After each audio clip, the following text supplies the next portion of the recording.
Let's talk about the trustee election. So the election is an annual thing. It Every year, one of the three teacher members, as they call it, on the TRS board are up for election. And it's done that way so that there's not a complete rewashing of the board where all three step off at the same time and a new three come on or anything like that. So it allows for more of a normal, logical transition uh, as board changes. It's a 3-year term, and it's required by the Administrative Code 13-507. Joe, I know you know about that. Um, and so the goal of the trustee is they sit on the board, they oversee the pension. That could be anything from making decisions around what the investments are in the pension fund to what the TDA investment elections could be, to how the retirement system is run and who runs it. So the board actually gets to select the executive director and things like that. We get a vote for one of the doctors that sits on the disability board to make decisions around whether or not members who are on disability get approved or not. So it's a lot of technical stuff that goes on really behind the scenes. So who is eligible to vote? All active TRS members. So those are all the UFT members in TRS, all of the CSA members in TRS, and PSE CUNY members in TRS. PSE CUNY members have an option when they are hired to they basically get to pick TIAA or do they want TRS? And so those who pick TIAA are not eligible to vote in this election that is for TRS members and their trustees. Retirees cannot vote. And so that's something that retirees that I've spoken to have been very vocal about. Um, but as of today and the election and the rules, that's just the way it is. Will that change one day? Maybe, maybe not. I have some thoughts, but that's not for you. So, what you should have seen in your school today is this posting, and I will send it to you. I'll send it to everybody after the Zoom. Not only this page, which is page 8 of an 8-page document that was given to principals on Monday evening, um, but this is the page that is the posting. And the posting says that there's going to be an election for the 3-year term as provided by law. It's required to fill the vacancy at the expiration of the current term. There are 3 candidates currently, and well, not currently, there will be 3 candidates. I am one of those 3. Active contributors, those are the people in TRS that are still working, can continue to will be able to vote. And voting is scheduled to take place on May 13th at 3 o'clock to 5 o'clock in K to 12 schools, right? So those K to 12 schools don't just mean schools that are only K to 12. It means K to 5s, it means middle schools, it means middle high schools. Every basically New York City public school falls into that category of K to 12 schools.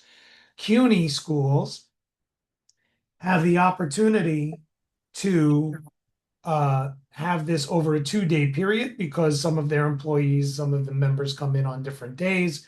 And so they want to give that amount of flexibility. That is built into the law. And that's really one of the things that I want to make sure everybody understands when we're talking about this is that the DOE did not come up with these rules per se by themselves. 2 years ago, there was an election. Ben Morganroth, good guy, my alternate this year in this election, ran and was the first time in decades and decades and decades and decades where there was actually an election. The Department of Education ignored the rules.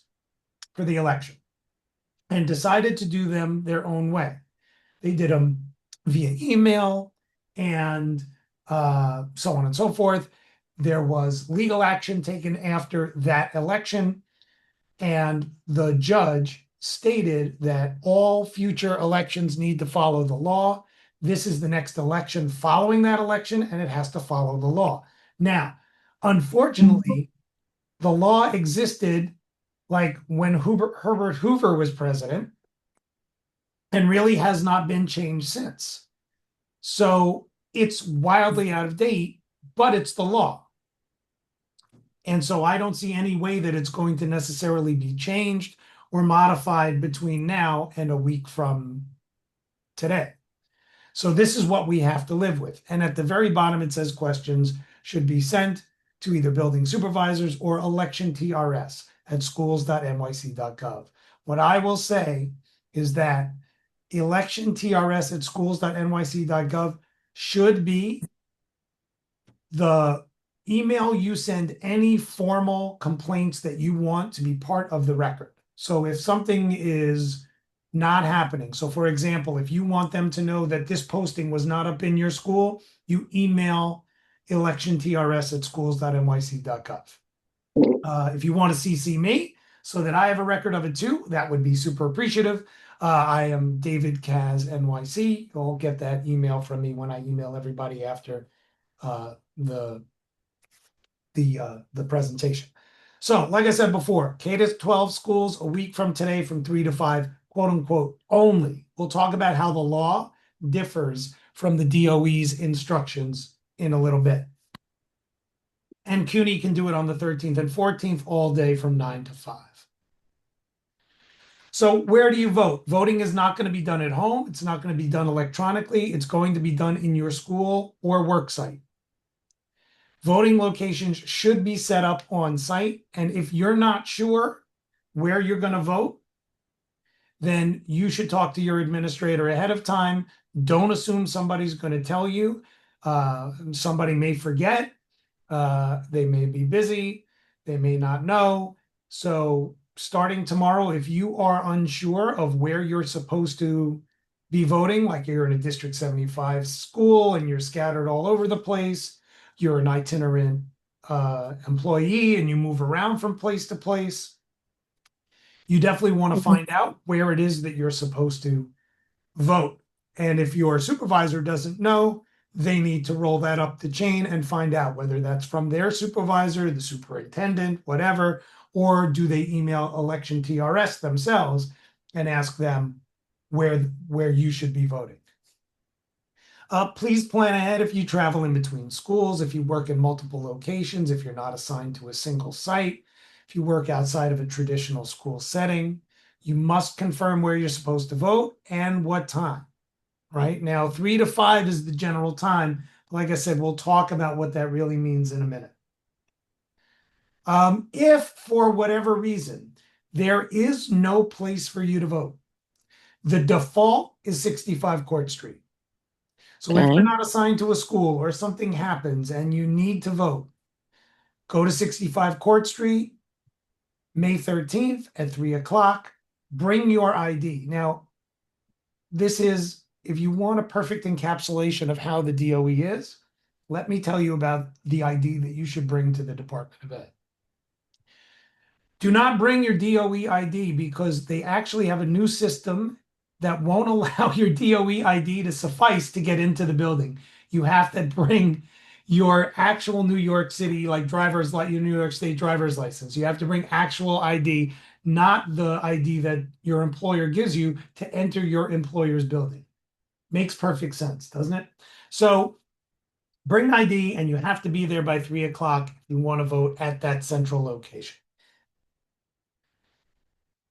So what happens when voting starts? So this is the way it should run. And this kind of goes to the antiquity of the rules and everything. So the principal or the representative that the principal selects to run this election opens the election.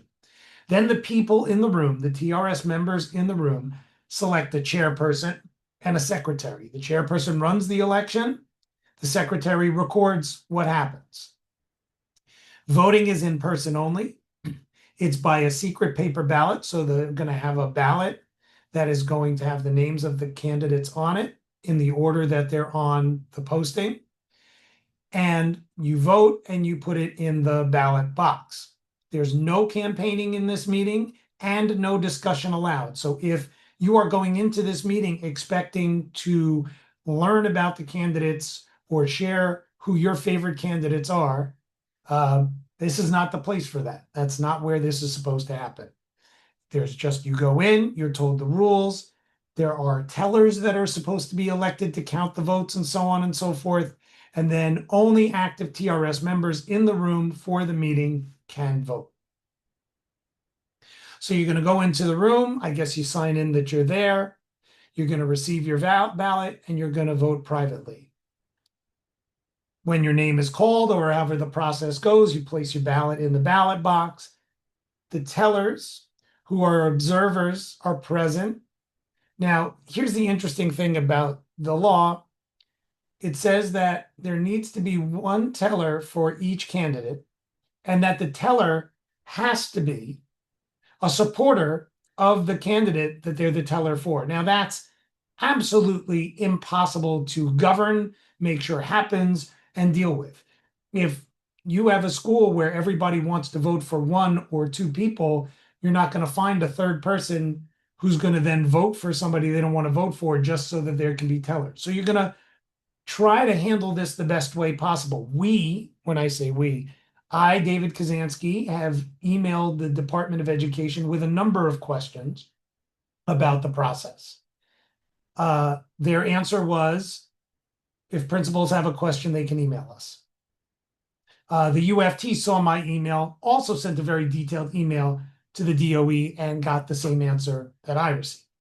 So the DOE is basically telling us, this is how it's going to be. We're not getting involved, right? Which is mind-boggling, but not unexpected the way the DOE seems to manage all of these things. So voting will end, right? So the meeting starts at 3. People vote. They put their ballots in the ballot box, and then in the room, in front of everybody, the ballot box is opened, and they are counted in public, tallied, and announced on site. The results then get written down, and there's 3 copies, paper copies. One gets posted in the building with the results.